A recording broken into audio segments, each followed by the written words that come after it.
Bonjour Michel. Bonjour Caroline, vous allez bien? Bien et vous? Bienvenue dans ma cuisine. Merci. Alors vous êtes en train de dessiner? J'étais justement en train de faire ma présentation pour ce soir, parce que bon, avec un menu entre guillemets royal, il faut que ce soit joli. Donc j'étais en train de voir comment j'allais présenter mes plats, quoi. Donc dites-moi tout justement pour ce soir, qu'est-ce que vous allez nous préparer pour ce dîner en hommage à la reine Victoria? J'ai prévu un consommé de volaille à la royale. Ensuite une dinde avec des légumes d'hiver. Et derrière un Christmas pudding à ma façon. Donc, ah ouais.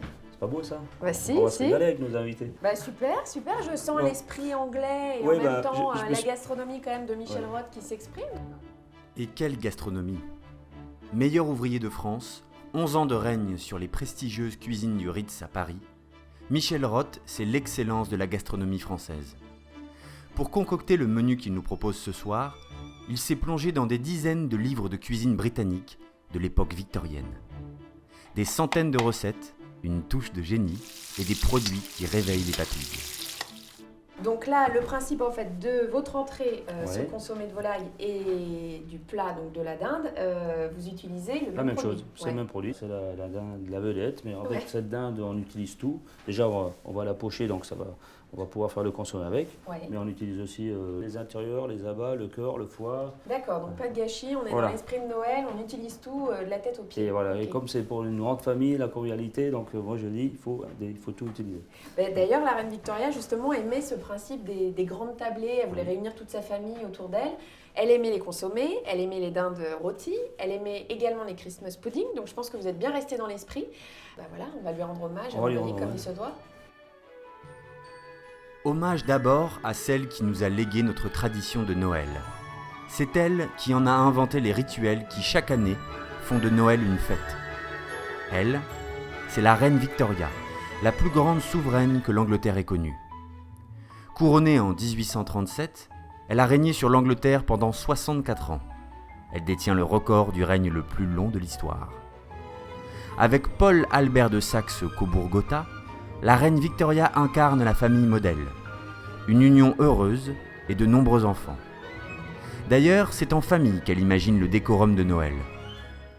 Le sapin est directement importé d'Allemagne par son époux.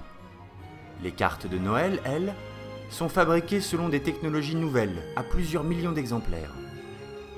Elle pense aussi aux chants de Noël et aux crackers inventés par Tom Smith, ces petits paquets en forme de bonbons qui font crack quand on les défait pour la plus grande joie des enfants.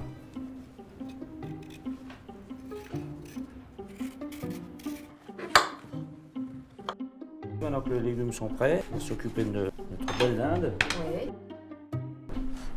Une belle marmite avec beaucoup d'eau. Oui. Donc je m'écarte un peu. Oui, il faut faire attention parce que c'est quand même délicat. D'accord. Donc voilà, donc là l'eau bout, c'est ça. On y va, on fait très attention. On la jette pas là. On la met délicatement, il faut la respecter, voilà. Le but de la pocher, c'est que ça va lui préserver son moelleux. Et là, on va mettre les légumes. Donc la garniture. Donc garniture aromatique. Ok. Et là, vos oignons, ils ont une drôle d'allure là. Qu'est-ce qui s'est passé? Ils sont un peu brûlés, non? Oui, un petit peu. En fait, c'est fait exprès. D'accord. C'est les oignons, ce qu'on appelle les oignons brûlés. Donc il y a deux raisons. C'est avec la peau, en plus, ça donne une. Ah oui, vous laissez bon tout, goût, ouais. Et c'est surtout, ça colore le bouillon. D'accord. Donc là, c'est aussi le bouillon qu'on prépare pour le consommer. Voilà, c'est ça. Alors on dit bouillon, consommé. Qu'est-ce que c'est? Oui, alors la différence, c'est que le bouillon, c'est ce qu'on est en train de faire. C'est-à-dire que on va laisser cuire pendant cette 1h30 la dinde. Ça sera un bouillon. Et donc, ce qui donne le nom de consommé, c'est quelque chose de très clair, c'est une clarté, quoi. C'est transparent. Par le biais d'une clarification, à l'aide de légumes et d'œufs. En fait, ça va reprendre tous les impuretés, on aura quelque chose de très clair. Voilà. Donc le consommé, généralement, ça s'accompagne plutôt d'une julienne de légumes, de ravioles. Oui, c'est vrai qu'il y a des classiques, surtout sur les consommés à l'anglaise, mais moi j'ai souhaité faire un côté français, donc j'ai préparé une royale de foie gras. Oui. Alors la royale de foie gras, c'est quoi? C'est du foie gras poêlé, donc là on a pris du foie gras d'oie cru.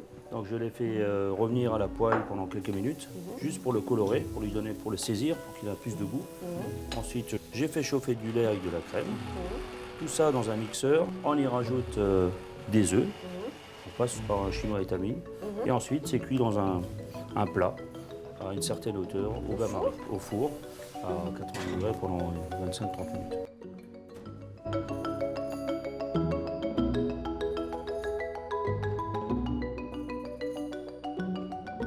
Donc là, Michel, on va passer à cette étape qui consiste donc à transformer le bouillon en consommé. Exactement. Donc avec cette fameuse clarification. Alors, on va la préparer. Donc, il faut du blanc d'Inde ou du blanc de volaille. On va y mettre des légumes crus coupés finement, c'est-à-dire carottes, céleri, poireaux. D'accord. Là, on leur renforce en fait. En D'accord. goût, le blanc Du d'œuf. consommé. Donc, Le blanc d'œuf. C'est ce qui va aspirer tout ce côté un petit peu trouble du bouillon, qui va le rendre complètement clair. D'accord, Voilà. d'accord.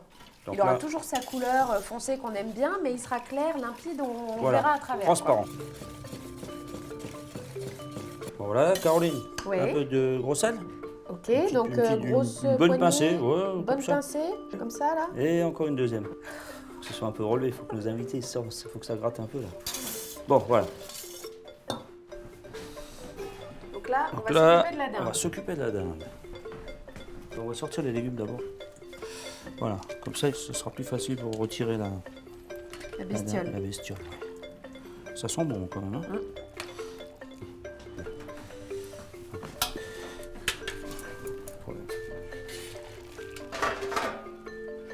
Hop. Et on y arrive.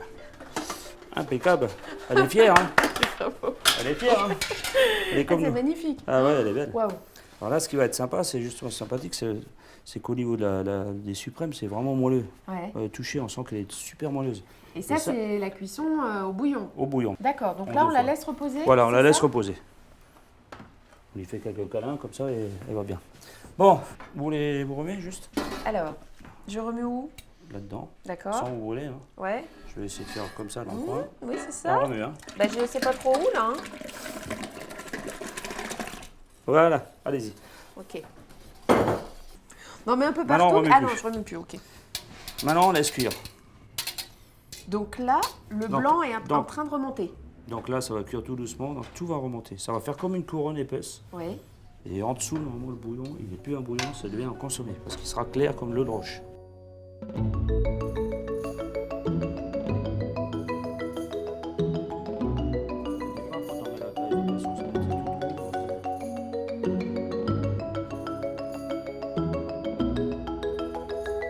Au fond, c'est limpide, Ah ouais. c'est... C'est magnifique. En fait, on se donne tellement de mal au départ qu'il faut aller jusqu'au bout, il faut aller avec délicatesse. D'accord. Voilà, c'est ce qui fait aussi le consommé royal.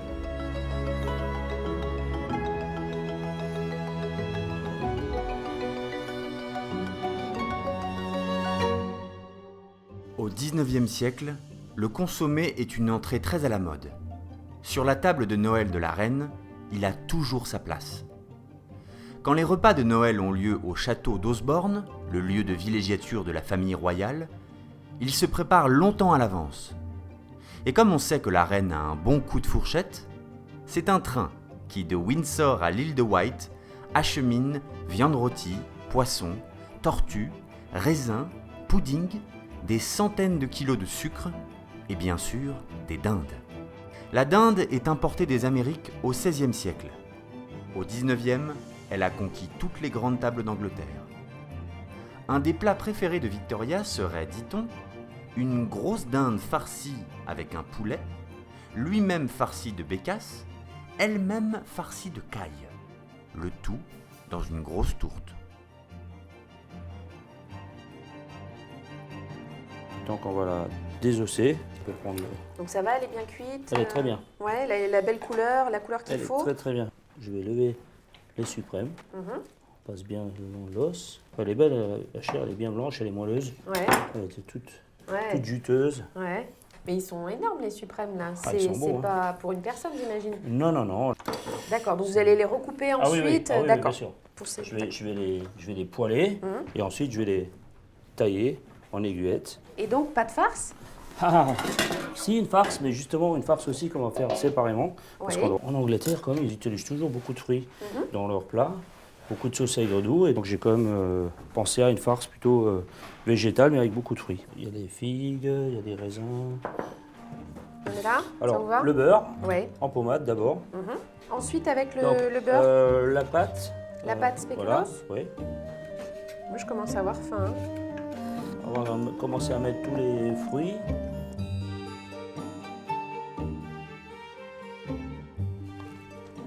Et voilà. Bon, si vous voulez le faire de façon un peu plus énergique, façon Juste, chef, juste ok. le tour de... J'ai compris. Non, mais ça va très bien. Donc en fait, ça, on va maintenant le rouler dans un papier film, Donc façon boudin? façon boudin et comme à la maison. D'accord. C'est-à-dire un peu rustique. Donc là, un petit plat et au frigo. Un plat. Voilà. Impeccable.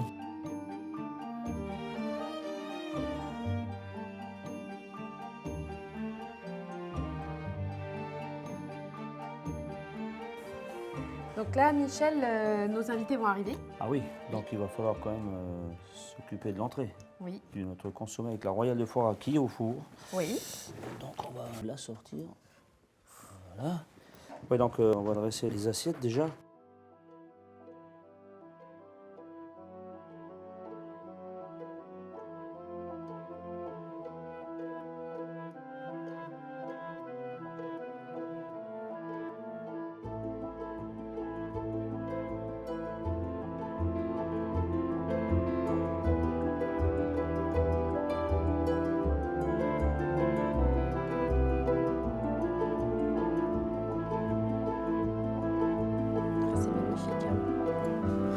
C'est magnifique. Juste comme ça. Ah, Voilà, comme ça. Michael, bonsoir. Bonsoir, vous allez bien? Ça va bien? Et vous? Très bien, Très ravi bien. d'être dans Bonsoir votre cuisine. monsieur, Bonsoir, bienvenue Ça dans va nos cuisines. Bonsoir monsieur, ravi de faire votre Ah, connaissance. moi aussi. Je vous présente mes invités. Donc Michael Sadler, d'origine Donc, anglaise, c'est voilà, un plaisir. écrivain et Écrivain, fin ouais. gastronome. Je vous ai amené un petit cadeau, Oui, c'est un quoi? peu dangereux pour en anglais, c'est un champagne anglais. Du champagne en Angleterre? Oui monsieur, Non, franchement. made in Une blague, England. non? Si, si, si. Ça existe. Non, Les franchement. cépages sont français, mais le champagne oui, est quand anglais. même. C'est peut-être Bon, un on peu va- risqué de vous offrir quelque chose de cette Bah, on nature. va le goûter, mais c'est vrai que là, c'est un Champagne challenge hein, anglais. pour nous. Ouais. On va se Vous vous régaler. inspirez de Mais la là, c'est cuisine vrai. anglaise c'est et vrai. les Anglais s'inspirent du cépage français. Voilà, Voilà. très bien. Donc Loïc Bianassi, qui est professeur d'histoire à l'université de Tours. Alors, rien d'anglais, moi, là. Rien d'anglais. C'est accepté quand même. Merci beaucoup, c'est très gentil et on va Un chinon. pouvoir déguster avec peut-être la dinde, je pense. Très bien. André. Ça va? Alors André, c'est moi qui vais la présenter parce que c'est une de mes fidèles clientes et une amie. Et en plus, elle sait faire très très bien la cuisine. Bah on va y aller hein, parce On va que passer à table. Sinon, on va commencer à picorer. Exactement, est-ce que je me doute bien que vous avez un peu faim là. Exactement, est-ce que je me doute bien que vous avez un peu faim là.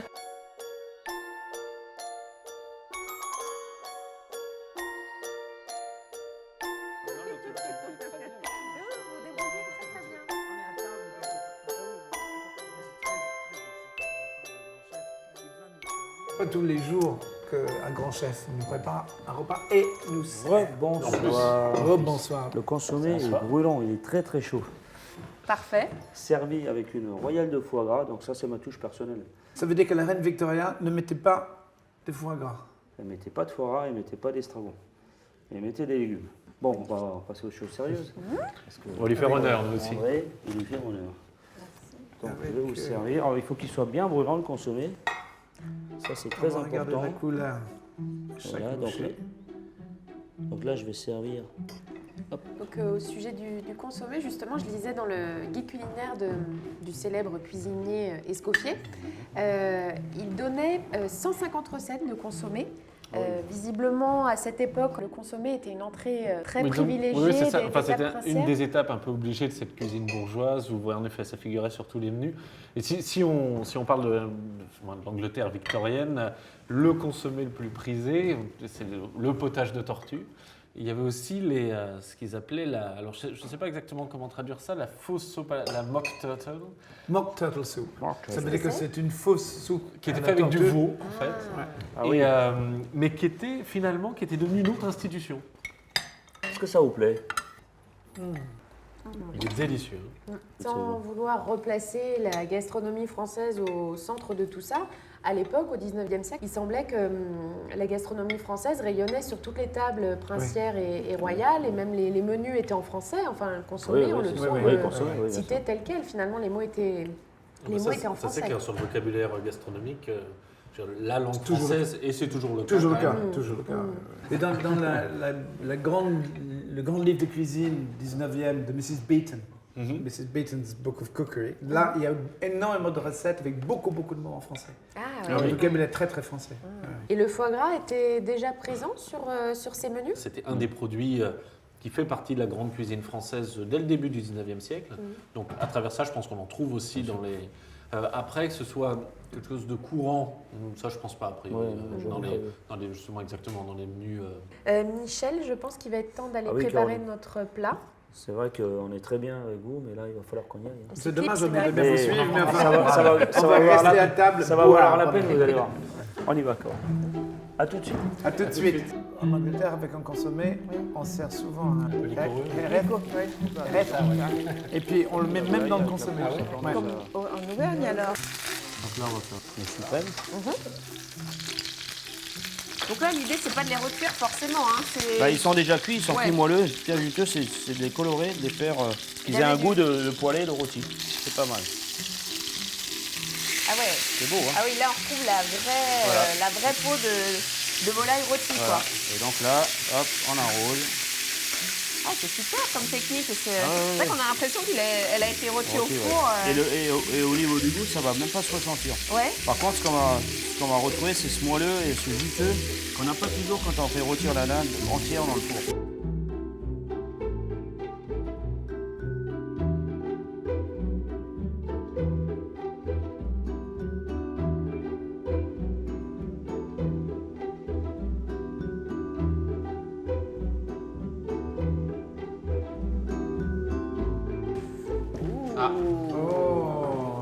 Il n'y a personne. Qu'est-ce que c'est? Je vous laisse découvrir. Voilà. C'est la surprise. Voilà. C'est beau. C'est magnifique, beau. oui. Oui, il faut que ce soit joli déjà. Donc là, vous avez la dinde, sauf que la dinde, pour une fois, elle ne vient pas entière sur la table, mais elle vient dans l'assiette. On a aussi fait la farce, sauf qu'on ne l'a pas farcie entièrement, on l'a fait à part. C'est une farce végétale avec beaucoup de fruits, parce qu'en Angleterre, on aime bien les fruits. Il y a dinde et dinde. Hein. C'est quel... Elle nous vient directement d'Angleterre, cher monsieur. C'est vrai. Elle est pas so British. Parce qu'il y a une dinde très célèbre qui s'appelle Norfolk Black Turkey. C'est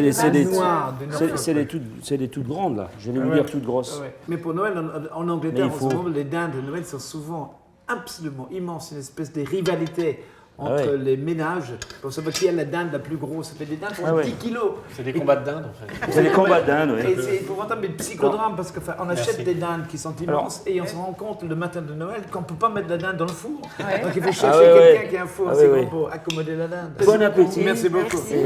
Bonne fête de Noël. Regardez, ça sent très bon. Ah ouais.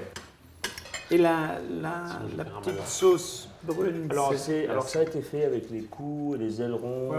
Donc avec les abattis. Les abattis, bien colorés. On entend on bien maîtrise chanter. bien le vocabulaire français. Très bien, je vois que bien coloré, que ça chante bien, comme on dit dans la casserole. Là, le plat salé sucré, le sucré n'emporte pas. Mais la cannelle, c'est vraiment le soupçon. Hein. Ça reste très subtil. L'harmonie est parfaite. Mais la dinde n'a pas été toujours la grande viande de Noël. L'arrivée de la dinde en Europe. En Europe, en fait, 16e siècle, pour l'ensemble de l'Europe, parce que ça s'est diffusé très vite. Parce qu'au fond, on avait l'habitude au Moyen-Âge de manger tous les oiseaux possibles, des choses qu'on ne mangerait plus aujourd'hui. Des cygnes, paons, hérons.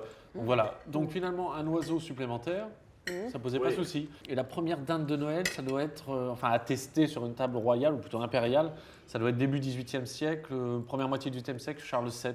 Il y a un texte Daniel Defoe qui a écrit Robinson Crusoe sur le tour de l'Angleterre où il parle de la migration des dindes. Ça veut dire que pour que les dindes arrivent à Londres, Il n'y avait pas de train à l'époque, parce qu'enfin, on est début 18e siècle, et les dindes partaient à pied.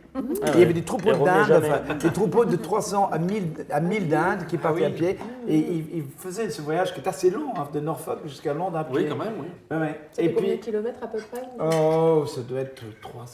Ah oui, quand même, oui. 400 km. Ils arrivaient 400 km. Après 300 km. Elles étaient Pas de fatiguées. dinde, hein. Ouais, elles étaient fatiguées. C'était très musclé. Moi, je vais aller chercher le dessert. Un très bon dessert. Ah, c'est une très bonne À tout idée de parce suite. qu'on est en train de s'engueuler pour les crônes. Ça va dégénérer. Très bon.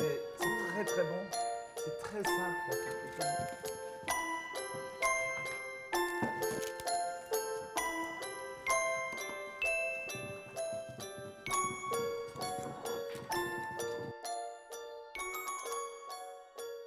Le dessert. Oh là là là là.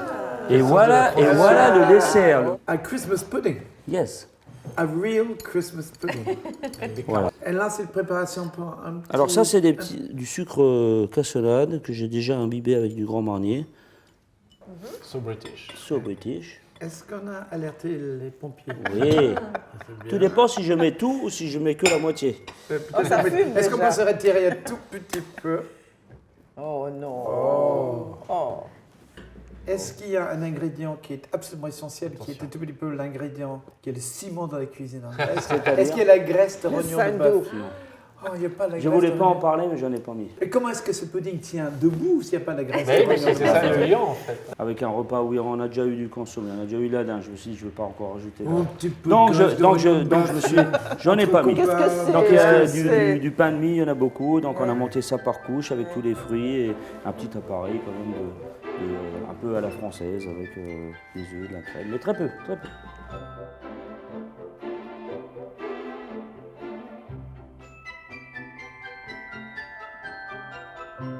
Bon, qu'est-ce qu'on fait? On y va? Bon, il est temps de le couper.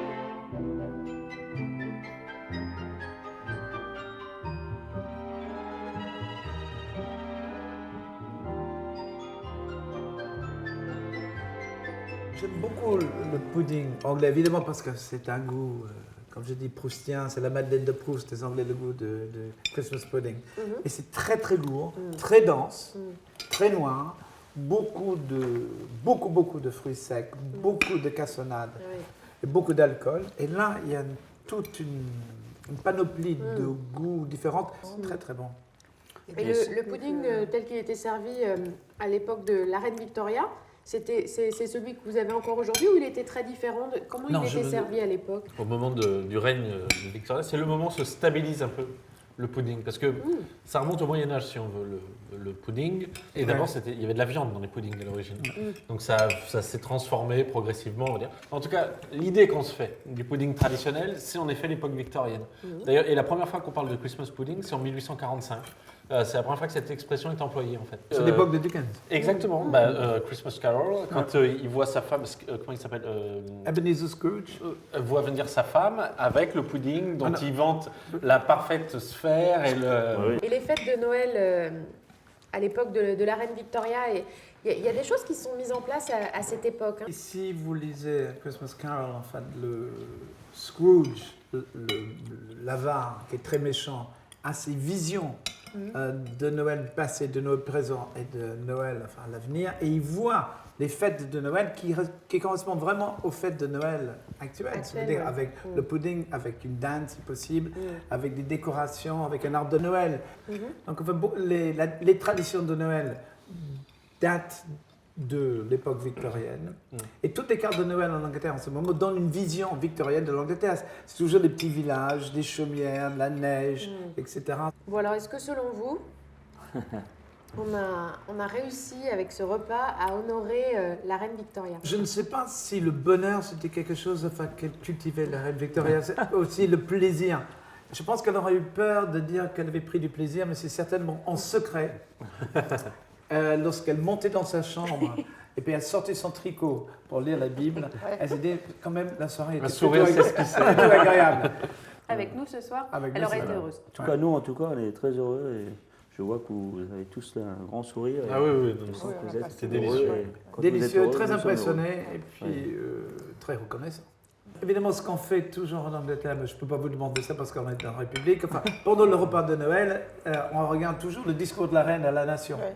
Et à la fin du discours de la reine à la nation, le père de famille se lève avec son verre, avec un petit sourire, et dit « Should we drink a toast to the Queen ?» The Queen.